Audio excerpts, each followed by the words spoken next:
महाराज की जय। सौभाग्यशाली प्रेमी गुरमुखो, संत महापुरुष बार बार जोर देते हैं कि नाम जपो, सिमरन करो, उठते बैठते चलते फिरते इसको मिस मत करो। जितना ज्यादा नाम जपोगे उतना आपके लिए लाभदायक है, क्योंकि ये जो मनुष्य शरीर मिला है हमें, ये बड़े थोड़े से टाइम के लिए मिला है। तो ऐसा ना हो इतनी कीमती चीज हमारे हाथ में हो और हम इसको गवा दें। पर संत महापुरुष फरमाते हैं कि देखो, ये इतनी खूबसूरत जो नगरी है, शहर है, इसके अंदर इंसान आकर खो जाता है। उसका भजन अभ्यास करने को जी नहीं करता, उसका मन नहीं लगता। बैठे भी तो उसका ध्यान कहीं का कहीं चला जाता है। तो फिर भी आपने मन लगाकर इसके ऊपर बैठना है, चाहे आपका मन लगे या ना लगे। आपने अपने समय के मुताबिक अपना भजन अभ्यास पे जरूर बैठना है। अब देखो, एक भगत था। अब वो भगत संत महापुरुषों की सेवा में जाता था, आश्रम में जाता था, सत्संग सुनता था, और वहां पे जाकर ये देखता था कि संत महापुरुषों के पास एक ऐसी चीज है, वो उसको ऑर्डर देते हैं, जा भाई जाके ये काम करके आ। वो मिनट में जाता हो कर आता, जिसको जो भी काम बोले। अब वो भगत का जो ध्यान था सत्संग में तो कम लगे, और हर वक्त यही ध्यान हो कि ये जो बंदा है इनके पास, ये कैसे भी हो मुझे मिल जाए। उन्होंने संत महापुरुषों की बड़ी सेवा, तन से मन से धन से जी लगाकर संतों की सेवा की। अब संतों समझ लो कि साक्षात भगवान का रूप, भगवान ही इंसान का रूप धारण करके आते हैं। वो तो सब जानते हैं, सबकी जानते हैं मन की, कि कौन क्या सोचता है, क्या करता है। तो जब संत महापुरुषों ने देखा कि भाई ये तो इसको ले जाना चाहता है, तो तब संत महापुरुषों ने उससे पूछा, भाई हम तेरे ऊपर खुश हैं बहुत, अब तू मांग, जो मांगता है तुझे देंगे। अब वो सोच में पड़ गया कि अगर मैंने मांगा तो संत महापुरुषों ने नहीं दिया, तो फिर कहता है चलो कोई बात नहीं, मांग तो लो, नहीं मिलेगा तो ना सही, कोशिश तो करते हैं। क्यों कोशिश करेंगे तो फिर बात बनेगी। उन्होंने संत महापुरुषों से फिर पूछा कि महाराज, जो भी मैं मांगूंगा वही चीज मुझे दे दोगे? और संत महापुरुष तो पहले ही जानी जानते। उन्होंने कहा, भाई जो तुम मांगेगा तुझे दे देंगे। वो कहते हैं कि ये जो बंदा है तुम्हारे पास, जिसको जो भी कहते हो, कोई भी काम कहते हो, तो ये कर देता है। यही मुझे दे दो। उन्होंने बोला, ये बंदा नहीं है, ये भूत है, भूत। तो वो कहता है कि ये तो और भी बड़ी बात है। कहता है मेरे खेत को जोत देगा सबको। कहता है कुछ भी कह, जो भी कहेगा ये काम करेगा। उसने कहा ठीक है, फिर ये भूत मुझे दे दो। उन्होंने संत महापुरुषों ने भूत को ऑर्डर दिया, चल भाई इनके साथ। अब जब भूत आया, आके वो कहता है चलो भाई मेरे खेत को जोत के आ। वो गया, जोत के आ गया। उसने, संत महापुरुषों ने फरमाया था एक बात, कि ये भूत है और इसको खाली नहीं रखना। जब भी इसको आप खाली रखोगे तो ये तुझे खा जाएगा। इसको काम पे लगा ही रखना है। ऐसा ना हो कि ये खाली बैठेगा तुझे खा जाएगा। वो कहता है जी मेरे पास तो बहुत काम है। वो कभी ये काम बोले, कभी उसको बोले बाजार से ये ले आ, कभी कुछ बोले, कभी कुछ बोले। वो जो भी काम बोले, वो मिनटों वो फटाफट करके आ जाए, और आके बोलता है काम बताओ, नहीं तो मैं तुझे खाऊंगा। अब वो बड़ा परेशान हुआ। 2 दिन तक उसने रखा, और उसके बाद संत महापुरुषों के पास चला गया। कहता है महाराज, ये जो भूत दिया है इसको मैं जो भी कहता हूँ फटाफट ये कर देता है, और उसके बाद कहता है काम दो, तो नहीं तो खा जाऊंगा। अब बताओ मैं इसको क्या करूं, अपना भूत वापस ले लो। संत महापुरुषों ने कहा कि देखो, जो चीज हम किसी को दे देते हैं वो हम फिर वापस नहीं लेते। अब तो इसको काम पे लगा, जितने भी काम है कैसा भी है इससे करवा, खाली इसको मत रख, खाली रखेगा तो ये तुझे खा जाएगा। तब वो फिर संत महापुरुषों से फिर उसने विनती की, महाराज मेरी समझ से बाहर है, मैं कैसे करूं? मैं तो इसको जो भी करता हूँ काम, ये सारे काम कर देता हूँ और फिर मुझे खाने के लिए तैयार हो जाता है। संत महापुरुषों ने फरमाया कि इसको जब खाली बैठे तो उसे कहे एक बल्ली ला, बल्ली लाए उसको कहे जमीन में गाड़ दे। जब जमीन में गाड़ दे, जब काम हो इससे काम करवा लिया, उसके बाद इसको बोल ये बल्ली के ऊपर चढ़ और नीचे उतर, चढ़ और उतर नीचे, बस यही काम लगा रहे। जब उसने ऐसा किया तो वो सारे काम भी करवा ले और जब खाली बैठे तो उसे क्या, बल्ली पे चढ़ और उतर। वो भूत क्या है? वो भूत है हमारा मन। क्योंकि जब भी इसको भजन पे लगाएंगे, काम पे लगाएंगे तो ये काम करेगा, भजन करेगा। जब ये खाली बैठेगा तो ये हमें खाएगा। खाने का मतलब कि ये फालतू की चीजें सोचेगा। ये सोचेगा कि उसकी निंदा करो, उसकी बुराई करो, उससे चोरी करो, उससे लूटो, उसको ऐसा करो। ये अंट शंट उल्टी सीधी सब चीजें ये सोचेगा। तो इसको खाली नहीं रहने देना, क्योंकि इसको अगर खाली रहने दिया तो ये फिर आपको परेशान करेगा। तो उसके लिए संत महापुरुषों ने फरमाया कि फिर जब दोबारा गया तो फिर संत महापुरुषों ने फरमाया कि देखो, आप एप्पल खाते हो, अंगूर खाते हो, संतरे खाते हो, ये जितने भी फल हैं ये सीजनली फल हैं। ये जो ट्री फल दे रहे हैं ये सीजन के मुताबिक देते हैं। हम आपको एक ऐसा ट्री देते हैं जो हर रोज नए से नए फल देगा और इसका कोई सीजन नहीं है। ये हर साल, हर महीने, हर रोज, हर वक्त ये आपको नए से नए फल देगा और इसका कोई सीजन भी नहीं है और आप बढ़िया से बढ़िया फल खाओ।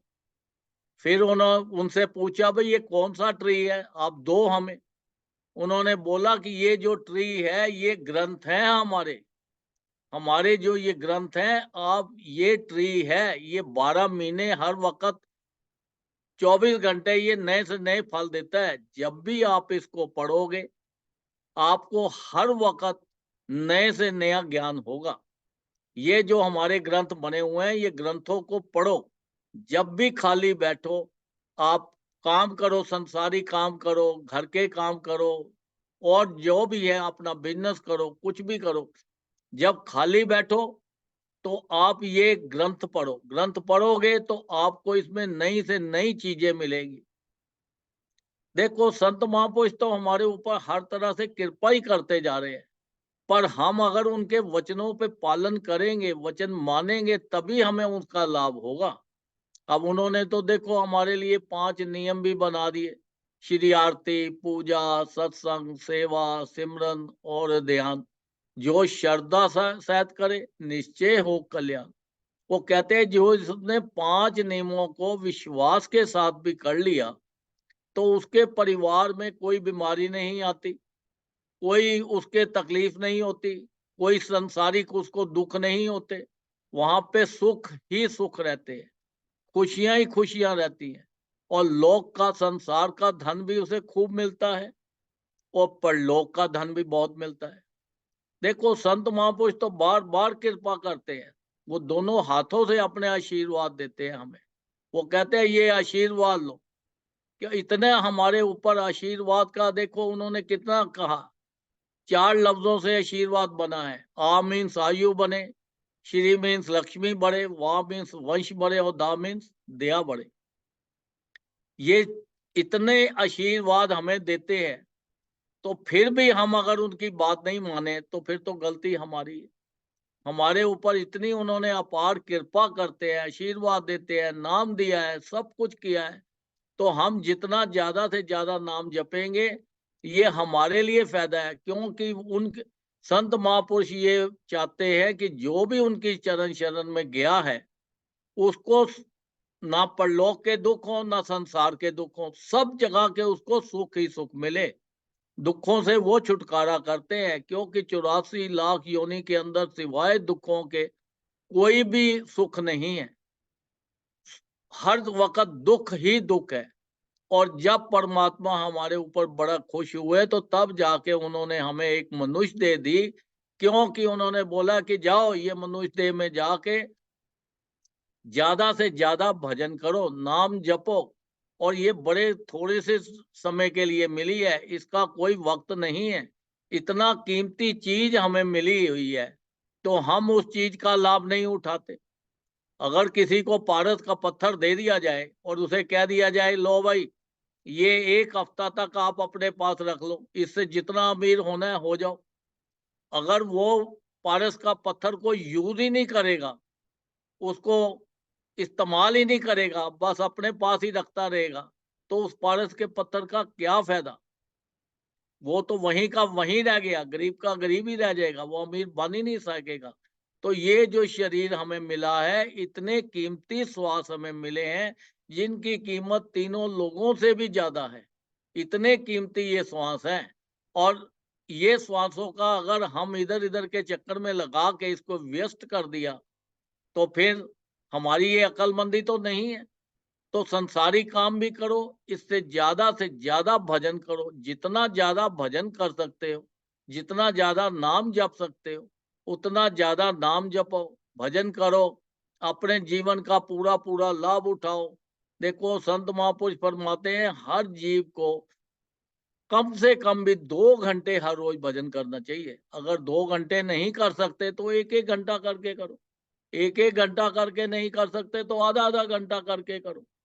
ज्यादा से ज्यादा जितना भी है भजन करो, क्योंकि भजन बार बार यही जोर देते हैं, क्योंकि ये भजन जितना हम करेंगे, नाम जपेंगे, तभी हमें संसार के भी सुख मिलेंगे और परलोक के भी सुख मिलेंगे। अगर हम भजन नहीं करते, संसारिक चीजों में लगे रहेंगे, हम बोलेंगे ये संसारिक चीजों में सुख है। संसारिक चीजों में किसी में भी सुख नहीं है। कोई भी चीज उठा के देख लो, कोई भी परिवार देख लो, हर परिवार के अंदर देखो, हर तरह का वो इंसान है, हर तरह की बातें हैं, कुछ ना कुछ सोच लगी हुई है। कोई बीमार है, कोई तंदुरुस्त है, कोई और कई चीजें हैं हर परिवार के अंदर ही। तो इसलिए ये जो वक्त मिला है, आप ये वक्त को खराब मत करो। जो बीत गया सो बीत गया, उसको भूल जाओ। आने वाले टाइम में बस आपके लिए सबसे बढ़िया चीज एक ही है कि ज्यादा से ज्यादा नाम जपो, भजन करो, जिससे आपका लोक भी सुखी हो जाए और परलोक भी सुखी हो जाए, और संत महापुरुषों को भी प्रसन्नता हो कि देखो ये हमारी चरण शरण में आया है, ये दुखों से छूट गया है और इसका जीवन के अंदर खुशियां ही खुशियां हैं। लोक में भी खुशियां हैं और परलोक में भी खुशियां हैं। वो तो हमारे ऊपर बस एक ही चीज चाहते हैं, बार बार जोर देते हैं कि भजन करो, भजन करो, भजन करो। क्योंकि अब ये तो हमारी ड्यूटी भी बनती है। अब क्लास टीचर जो होता है वो तो सबको पढ़ाता है। अब पढ़ने वाले बच्चे पढ़ के बहुत बड़े बड़े ऑफिसर बन जाते हैं। कुछ लोग ऐसे होते हैं कि वो अपना पढ़ाई के अंदर जीरो रह जाते हैं, अपनी लाइफ में वहीं के वहीं रह जाते हैं, आगे पढ़ते ही नहीं है। जब पढ़ते नहीं है तो फिर परेशान भी तो वही होते हैं। जो पढ़ जाते हैं वो अपनी लाइफ में बहुत तरक्की कर जाते हैं, बहुत सुख पाते हैं। तो इसीलिए बार बार हमें संत महापुरुषों ने जो हमारे ऊपर इतनी कृपा करके हमें नामदान जो दिया है, इसको ज्यादा से ज्यादा नाम जप के अपना जीवन का पूरा पूरा लाभ उठाएं और अपना लोक भी सुखी करें और अपना परलोक भी सुखी करें। बोलो जयकारा, बोल मेरे श्री गुरु महाराज की जय। जी जय। बोलो जयकारा, बोल मेरे श्री गुरु महाराज की जय। तो सौभाग्यशाली गुरुमुख प्रेमियों, इतने सुंदर वचनों से भगत जी ने पूरे ग्रुप को निहाल किया है कि मन रूपी भूत के बारे में भी बतलाया और ये भी सुझाया है कि श्री गुरु महाराज के नाम को जप के ही हमारा कल्याण हो सकता है केवल। और मौसम के फल कभी कभार मिलते हैं, लेकिन सत्संग कि आपको हर बार एक नया फल मिलेगा, नया ज्ञान मिलेगा। परम पूज्य भगत जी का पूरे ग्रुप की ओर से, लगभग 200 परिवारों की ओर से शुक्राना है।